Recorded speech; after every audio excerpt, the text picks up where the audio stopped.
교회는 그리스도의 몸입니다. 이것이 에베소서가 가르치는 매우 중요한 교회론입니다. 여러분, 몸은 태어나서 그대로 있으면 안 되고요, 계속해서 성장해야 되는 거죠. 그리스도의 몸은 성장해야 됩니다. 그래서 에베소 4장 15절에 보면 범사라는 말은 모든 일이라는 것이죠. 모든 일에 그에게까지, 이 그는 그리스도 예수님을 말하죠. 그분에게까지 자라가라 라고 말합니다. 네, 여러분, 여기서 오해를 하나 풀어야 되는 것은 우리 몸은 나이가 20세나 30세, 30세도 다 안 가죠. 그때만 완전히 성장을 하고 멈추게 되죠. 근데 신앙생활은 그런 것이 아닙니다. 아무리 우리가 신앙이 성장하고 성숙한다 할지라도 그것은 여전히 부족합니다. 예수님의 그 삶, 그 인격에 비하면 부족하기 때문에 우리는 죽는 날까지 우리의 믿음이 성장해야 될 줄 믿습니다. 그런 차원에서 신앙 성장을 바라봐야 합니다. 그래서 오늘 말씀의 제목은 신앙 성장은 삶이 바뀌는 것이다 라는 주제로 살펴봅니다. 그렇다면 삶의 어떤 부분이 바뀌는 것이 신앙 성장일까요? 오늘 본문은 신앙 성장의 영역을 무엇이라고 말하고 있을까요? 첫 번째, 언어가 바뀌는 것이 신앙 성장이라고 본문은 말씀해주고 있습니다. 언어, 즉 말에 있어서 좋은 방향으로의 변화가 없다면 그는 신앙이 성장하고 있는 성도가 아닙니다. 그 사람은 많은 실력도 갖추고 있고 재능도 있다 할지라도 말을 함부로 하는 사람, 이 사람은 신앙이 성장된 사람, 성장하는 사람이 아니라는 것이죠. 그럼 어떤 점에서 언어가 성장해야 됩니까? 에베소 4장 25절을 함께 한번 읽어주십시오. 시작. 그런즉 거짓을 버리고 각각 그 이웃과 더불어 참된 것을 말하라. 이는 우리가 서로 지체가 됨이라. 첫 번째로는 거짓을 버려야 됩니다. 왜냐하면 거짓은 하나님의 성품이 아니기 때문에 그렇습니다. 하나님은 참되신 분이죠. 근데 거짓의 아비는 따로 있습니다. 마귀입니다. 그래서 요한복음 8장 44절에 마귀가 거짓의 아비라는 표현을 해놓고 있습니다. 여러분, 저와 여러분 속에 있는 거짓, 순간의 상황을 모면하기 위하여, 나의 어떤 이익을 위하여 거짓말하는 것, 이것은 우리가 꼭 변화되어야 될 영역인 것을 기억하십시오. 그리고 참된 것을 말해야 됩니다. 특별히 누구에게? 성도에게 그렇다는 것입니다. 왜냐하면 이어지는 25절의 하반절에 이는 우리가 서로 뭐가 됨이라? 지체가 됨이라. 그리스도의 몸의 한 파트를 지체라는 한자로 쓰고 있습니다. 손가락, 팔, 눈, 코, 입, 이게 지체죠. 우리 모두가 그리스도의 몸이기 때문에 서로 신뢰할 수 있는 참된 말을 하라고 말씀해주고 있죠. 이것이 성장의 증거입니다. 자, 우리의 언어가 바뀌는 것 첫 번째로는 거짓말하지 않는 것입니다. 그 다음에 중요한 것은 무엇일까요? 덕을 세우는 것입니다. 함께 4장 29절을 읽습니다. 시작. 무릇 더러운 말은 너희 입 밖에도 내지 말고 오직 덕을 세우는 데 소용되는 대로 선한 말을 하여 듣는 자들에게 은혜를 끼치게 하라. 자, 여기에 더러운 말은 어떤 말일까요? 우리는 얼른 음담 패설을 더러운 말로 해석하기가 쉽습니다. 근데 원어를 살펴보고 문맥을 살펴보면 그 뜻이 아닙니다. 여러분, 일단 이 하나님의 말씀이 문법 체계로 기록되었다는 것을 잊지 마십시오. 더러운 말과 여기서 대칭되는, 대조되는 말은 선한 말입니다. 덕을 세우는 선한 말. 그러니까 이 모호한 더러운 말이 무엇인가를 알려면 반대편에 있는 대꾸의 표현을 알면 되죠. 덕을 세우는데 유익한 선한 말이 아닌 악한 말이 더러운 말의 뜻이 되는 것입니다. 우리는 종종 유익하지 못한 말, 덕을 세우지 못하는 말을 할 때가 있죠. 이것이 여기서 말하는 더러운 말을 가리킵니다. 우리 모두가 거짓말을 버리고 덕을 세우는 선한 말을 할 수 있기를 주님의 이름으로 축복합니다. 그 다음에는 31절이 또 말의 변화에 대해서 얘기해 주고 있죠. 31절을 함께 읽어볼까요? 시작. 너희는 모든 악독과 노함과 분냄과 떠드는 것과 비방하는 것을 모든 악의와 함께 버리고. 자, 하반절을 살펴볼게요. 여기서는요, 좀 뒤에 가면 전말 또 살펴보게 될 겁니다. 여기 떠드는 것이 무슨 뜻이냐 하는 거죠. 학교 선생님들도 많이 계시는데 제자들이 교실에서 왁자지껄 떠드는 그 정도의 표현일까요? 클린턴 아놀드 박사는 그의 에베소주석 315쪽에서 이 단어를 이렇게 정의 내리고 있어요. 싸움에서 고함을 주고받는 사람을 가리킬 때 사용되는 단어. 격렬한 싸움 가운데 고함치며 상대방을 제압하려고 소리치는 것, 이것이 떠드는 것입니다. 떠드는 것. 일반적인 생각과 다른 것이죠. 그리스도의 몸 안에서도 이럴 때가 있죠. 싸워 이겨야 될 대상으로 오해하고 함께 그리스도의 몸이 되었는데 소리를 치며 제압하려고 하는 고함을 칠 때가 우리에게는 있지 않습니까? 그 다음에 또 하나 우리가 버려야 될 것은 비방하는 것을 버려야 됩니다. 비방하는 것은 블라스페미아라는 단어입니다. 이것은 슬렌더로 번역되는데 중상, 비방, 명예훼손입니다. 성도는 서로를 비방하거나 중상모략하거나 명예훼손을 해서는 안 됩니다. 이것은 교회 안에서뿐만 아니라 가정과 일터에서도 성도는 예수님의 제자답게 이런 것을 하지 않는 사람이 되어야 합니다. 자, 그런데 이렇게 싸우며 고함치는 것 같은 떠드는 것과 명예훼손을 하는 비방하는 것을 왜 하게 되는가? 그 원인이 무엇인가가 그 다음 부분에 나옵니다. 다시 4장 31절을 보면 떠드는 것과 비방하는 것을 모든 뭐와 함께 버리고 악의와 함께 버리고, 악의, 헬라말로 카키야 원어죠. 이것은 사악함, 심술구줌을 뜻하는 wickedness라는 단어로 영어로 표현할 수 있죠. 사악하고 심술궂은 마음이 있으니까 이렇게 고함치듯 소리치며 불평하고 싸우는 것이며 뿐만 아니라 명예훼손을 하는 비방을 스스럼 없이 하는 거죠. 왜냐하면 마음이 병들었기 때문에, 마음에 악의가 있기 때문에, 사악하고 심술궂기 때문에. 이것이 지금 교회 밖의 사람의 문제만 아니라 교회 안에도 얼마든지 이런 사람이 있을 수 있다는 거죠. 뿐만 아니라 멜리스라는 영어 단어로 카키야는 번역됩니다. 이건 악한 의도, 누군가를 해칠 마음, 원한이라는 뜻을 가지고 있습니다. 여러분, 여기서 우리는 무엇을 배웁니까? 언어가 바뀌려면 먼저 마음이 바뀌어야 됩니다. 내 안에 있는 악한 의도들을 성령께 통치를 받으며 선한 의도로 내 마음을 가득 채우게 될 때 우리는 비로소 우리의 말의 변화를 경험하게 될 것입니다. 예배드리는 이 시간 성령께서 여러분의 마음을 다스려 주시기를 주님의 이름으로 축복합니다. 악한 의도가 여러분의 마음에서 다 빠져나가기를 바랍니다. 하나님의 의도가 여러분의 마음속에 가득 차기를 주 예수님의 이름으로 축복합니다. 이렇게 신앙의 성장은 언어가 바뀌는 것입니다. 그 다음에 무엇이 바뀌어야 하는 것일까요? 둘째, 분노가 바뀌는 것이 신앙 성장입니다. 사람이 때로 분노하지 않을 수 없죠? 그렇다면 이 분노가 어떻게 바뀌어야 된다라고 오늘 성경은 말씀하고 있을까요? 에베소 4장 26절 함께 읽어주세요. 시작. 분을 내어도 죄를 짓지 말며 해가 지도록 분을 품지 말고. 네, 분을 내어도 분을 낼 수 있다는 것입니다. 근데 뭐는 하지 말며 죄를 짓지 말며. 분을 내다가 죄를 짓는다는 것은 무슨 뜻입니까? 가인처럼 동생을 쳐 죽이는 거죠. 분노 때문에. 누군가를 심리적으로나 신체적으로나 경제적으로나 또 다른 인격적으로나 그 사람을 해치는 것이 분노로 인한 죄를 짓는 것입니다. 우리는 얼마나 스스럼 없이 분노를 통해 죄를 짓는 일을 하고 있는지요.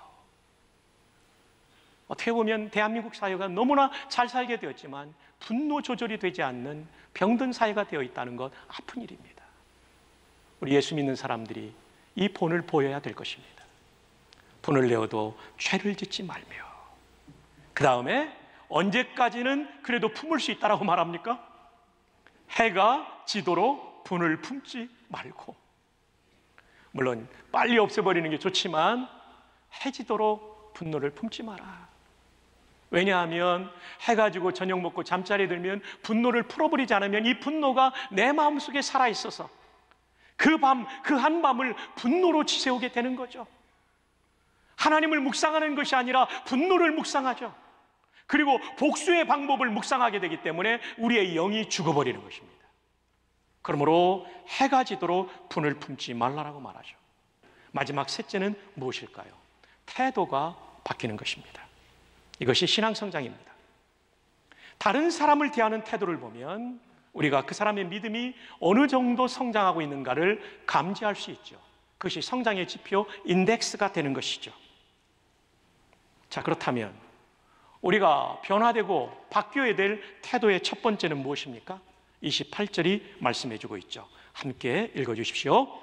도둑질하는 자는 다시 도둑질하지 말고 돌이켜 가난한 자에게 구제할 수 있도록 자기 손으로 수고하여 선한 일을 우리가 하라. 바꿔야 될 첫 번째 태도는 남의 것을 빼앗거나 훔치는 것을 중단하는 것입니다. 자, 이런 부정적인 중단으로 끝나는 것이 아니라 이제 긍정적인 방향으로 나아가야 된다는 것이죠. 가난한 자에게 구제할 수 있도록 자기 손으로, 네 손으로 수고해서 선한 일을, 구제하는 일을 하라고 말씀하죠. 여러분, 우리의 삶의 태도 가운데 변화되어야 될 매우 중요한 항목이 누구의 것을 훔치지 않고 오히려 어려운 사람을 구제하는 삶이라고 말합니다. 남의 것을 훔쳤습니까? 빼앗았습니까? 그거 다 빠져나갑니다. 손에 잔뜩 움켜진 모래알처럼 시간이 흘러갈수록 손가락 사이로 다 빠져나갑니다. 그러나 하나님이 주신 것은 구제하고 나누어도 영원토록 가치 있는 것으로 남게 되는 거죠. 진짜 좋은 신앙, 진짜 경건한 신앙이 누구인가에 대하여 우리는 사도행전 10장에서 고넬료라고 하는 장교의 신앙을 살펴보게 됩니다. 10장 2절에 그가 경건하여, 경건하다는 얘기는 하나님을 경외하고 그리고 바르게 살아간다는 거죠. 경건한 삶의 특징이 뭡니까? 첫 번째, 온 집안과 더불어 하나님을 경외하며, 나 혼자 경외하는 것이 아니라 온 집안과 더불어. 지금도 가족들의 구원을 위해서 애타게 기도하는 성도들이 계시죠. 꼭 이루어지기를 바랍니다. 두 번째는 백성을 많이 구제하고, 찔끔 구제하는 것이 아니라 많이 구제하고. 세 번째, 하나님께 항상 기도하고, 어쩌다 기도하고가 아니라 항상 기도하고. 여러분, 이것이 패키지로 나옵니다. 경건한 신앙은 세 개가 패키지 속에 다 들어가 있어요. 온 집안 식구들과 더불어 하나님을 경외하고, 그리고 백성을 많이 구제하고, 하나님께 항상 기도하는 이 세 가지가 패키지입니다. 여러분이 인터넷으로 어떤 패키지를 주문했어요. 그 중에 하나가 빠져 있으면 이 패키지는 제대로 사용할 수 없는 것처럼, 신앙생활의 경건은 이 세 가지가 하나의 패키지로서 통전적으로 그 안에 다 있어야 되는 것이죠. 근데 하나님이 기도만 들으시는 게 아니시더라고요. 사도행전 10장 4절에 보면 고넬료가 주목하여 보고 두려워 이르되 주여 무슨 일이니까? 천사가 이르되 내 기도와 구제가 하나님 앞에 상달되어 기억하신 바가 되었으니. 하나님이 기도만 받으시는 게 아니에요. 구제도 상달, 윗상자에 전달될 달자죠. 위에 전달되는 거예요, 하나님께요. 그리고 하나님이 기도만 기억하시는 것이 아니라 구제를 기억하십니다. 자, 그리고 이어지는 태도의 변화는 32절입니다. 함께 한번 읽어주실래요? 시작.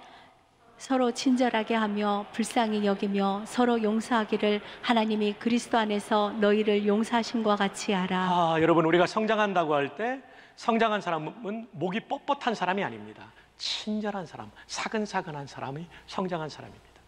교만은 신앙이 어리다는 증거입니다. 겸손이 신앙이 성장한 증거입니다. 그게 지표예요. 인덱스예요. 그래서 여러분, 정말 친절하십시오. 교회에서도 문을 열고 들어올 때 혹시 뒤에 누가 오지 않는가 하고 한 번쯤 뒤돌아보고 누가 오시면 잡고 있다가 같이 들어오고, 엘리베이터도 기다리는데 누르고 확 올라오지 마시고 함께 올라오시고, 이런 배려와 친절함, 이것이 예수님을 닮은 모습이죠. 이게 우리가 성장해야 될 부분이에요. 때로 우리는 성품상 내성적인 분들이 있을 거예요. 저희 집안에도 저는 좀 외향적이고 또 저희 집 식구 중에 내향적인 분들이 있어요.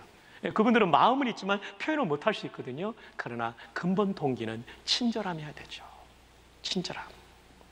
그리고 불쌍히 여기며 어려움을 당했을 때 얼마나 힘들까, 이 마음을 헤아리는 거죠. 이게 그리스도의 몸이죠. 용서하기를 하나님이 그리스도 안에서 너희를 용서하신 것 같이 하라. 하나님이 우리를 어마어마하게 용서해 주셨어요. 우리 죄대로 심판하시면 저와 여러분 이 땅에 남아있을 사람 아무도 없습니다. 그 용서하심처럼 우리도 형제자매들을 용서하자는 거죠. 왜냐하면 우리는 그리스도의 몸이기 때문이에요. 한 몸이기 때문에 그래요. 우리가 성장하는 데 있어서 중요한 지표 3가지. 첫 번째, 언어가 바뀌어야 됩니다. 그 다음에 분노가 바뀌어야 됩니다. 그 다음에 태도가 바뀌어야 됩니다. 이것이 신앙 성장을 확인하는 거죠. 그렇지 않으면 성령님을 근심시키는 일을 하는 것이라고 성경이 말하고 있습니다. 에베소 4장 30절 함께 한번 읽어볼까요? 시작. 하나님의 성령을 근심하게 하지 말라. 그 안에서 너희가 구원의 날까지 인치심을 받았느니라. 언어가 바뀌지 않고 분노가 바뀌지 않고 태도가 바뀌지 않으면 성령님을 근심시키는 거예요. 내 안에 계신 성령님이 얼마나 답답하겠어요. 그런 못된 말하고 그런 분노 쏟아놓고 그런 태도를 가지고 인생을 살아간다면 그 성도, 그 교회를 볼 때 성령님이 얼마나 근심이 되겠어요. 자, 성령님을 근심시키지 말아야 될 이유를 이렇게 말합니다. 근심하게 하지 말라. 다음에 접속사를 하나 넣는다면 왜냐하면 이라는 접속사를 넣을 수 있을 거예요. 그 안에서, 성령 안에서 너희가 구원의 날까지, 구원이 완성되는 예수 그리스도의 재림의 날까지 인치심을 받았느니라. 도장을 찍어 주셨다는 거예요. 그 도장을 받았다는 거예요. 이기는 뭡니까? 우리가 천국 가는 그날까지, 아니면 예수 그리스도의 재림의 그날까지 성령께서 우리를 분명히 하나님의 자녀로 책임지시고 보호하시고 구원하신다는 말씀입니다. 이 놀랍고 위대한 구원을 받은 우리가 어찌 성장하지 않을 수 있는가? 어찌 변화되지 않을 수 있는가? 이 말씀을 하고 계시는 것입니다. 주 안에 사랑하는 성도 여러분, 우리는 너무나 놀라운 구원을 받았습니다. 이제는 이 구원의 은혜에 합당한 예수님의 제자로서 일평생, 그리고 그리스도의 몸으로서 일평생 성장해 가기를 주님의 이름으로 축복합니다. 한 블로그에 실린 글을 소개하고 말씀을 맺습니다. 여호수아라는 이름을 가진 블로그의 글입니다. 복음송 작사, 작곡가인 최용덕 집사님이 있습니다. 그는 고향에서 신앙생활을 할 때 동료 집사님과 아주 사소한 일로 말다툼을 했습니다. 그 일이 있고 나서 처음에는 서먹서먹하다가 차츰 사이가 벌어졌습니다. 자기보다 내가 먼저 이 교회에 나왔고 내가 그를 전도했는데 감히 나에게 대들다니 라는 생각이 최용덕 집사님을 사로잡았습니다. 동료 집사도 역시 마음을 닫아버렸는지 외면하기는 마찬가지였습니다. 그런 상태로 몇 달이 지나자 철이 들었다면 내가, 최용덕 집사님 자신이 더 들었는데 내가 먼저 다가가야지, 마음을 열고 사과해야지, 내가 먼저 손을 내밀어 미소를 보내고 말을 해야지 하고 생각을 하면서도 막상 그를 만나면 자존심 때문에 표정이 굳어지고 용기가 생기지 않았습니다. 그러던 어느 날 그 집사가 손을 내밀어 용서를 청하며 그에게 다가왔습니다. 두 사람은 서로를 꼭 끌어안은 채 상대편의 심장 소리를 느끼며 오랫동안 포옹을 풀지 않았습니다. 그리고 울었습니다. 그렇게 해서 두 사람의 관계는 다시 화목하게 되었습니다. 그런데 화해하고 한 달 만에 그 친구가 갑작스런 교통사고로 먼저 세상을 떠나게 되었습니다. 장례식을 치르고 얼마 후 그 친구의 부인이 그 친구의 일기의 한 부분을 최 집사님에게 전해주었습니다. 내가 예수님 다음으로 존경하는 사람은 최용덕 집사다. 그는 나를 이 교회로 인도하여 예수님을 믿게 했다. 나의 믿음을 강하게 해준 사람도 바로 최용덕 집사다. 이 글을 읽은 최 집사는 머리를 해머로 맞은 것 같은 충격을 받습니다. 그는 몸부림치며 흐느껴 울었습니다. 그가 먼저 손을 내밀기 전에 내가 손을 내밀어 화해의 악수를 내밀지 못한 것 때문에 그는 가슴을 치며 울었습니다. 그는 자기의 친구를 생각하면서 내가 먼저 손 내밀지 못하고 가는 복음성을 작사 작곡하고 부르게 되었습니다. 그 가사는 이렇습니다. 내가 먼저 손 내밀지 못하고, 내가 먼저 용서하지 못하고, 내가 먼저 웃음 주지 못하고 이렇게 머뭇거리고 있네. 그가 먼저 손 내밀기 원했고, 그가 먼저 용서하기를 원했고, 그가 먼저 웃음 주기를 원했네. 나는 어찌된 사람인가?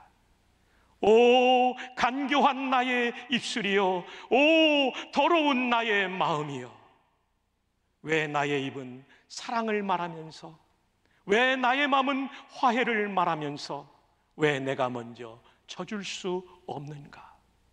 왜 내가 먼저 손해볼 수 없는가? 오늘 나는 주님 앞에서 몸둘 바 모르고 이렇게 흐느끼며 서 있네. 어찌할 수 없는 이 마음을 주님께 맡긴 채로 내가 먼저 손 내밀었더라면 얼마나 좋았을까? 지금은 떠난 그 친구를 생각하면서 이 가사를 지은 거죠. 2절입니다. 내가 먼저 섬겨주지 못하고, 내가 먼저 이해하지 못하고, 내가 먼저 높여주지 못하고 이렇게 고집부리고 있네. 그가 먼저 섬겨주기를 원했고, 그가 먼저 이해하기를 원했고, 그가 먼저 높여주기를 원했네. 나는 어찌된 사람인가? 오 추악한 나의 욕심이여, 오 서글픈 나의 자존심이여, 왜 나의 입은 사랑을 말하면서, 왜 나의 마음은 화해를 말하면서, 왜 내가 먼저 져줄 수 없는가? 왜 내가 먼저 손해볼 수 없는가? 오늘 나는 주님 앞에서 몸둘 바 모르고 이렇게 흐느끼며 서 있네. 어찌할 수 없는 이 마음을 주님께 맡긴 채로 우리도 조그만 자존심으로 손을 먼저 내밀어 화해의 약수를 건네지 못할 때가 얼마나 많이 있습니까? 사랑할 시간도, 화해할 시간도 제한되어 있다는 사실을 잊지 마십시오. 이번 한 주간 우리 모두가 화해의 손을 내밀 수 있는 은총이 있기를 주님의 이름으로 축복합니다. 말씀을 맺습니다. 오늘 말씀의 제목은 신앙 성장은 삶이 바뀌는 것입니다. 언어가 바뀌는 것입니다. 거짓말을 그만두고 덕을 세우고 은혜를 끼치는 말을 하는 것입니다. 분노가 바뀌어야 됩니다. 분노의 마감 시간을 분명히 가져야 됩니다.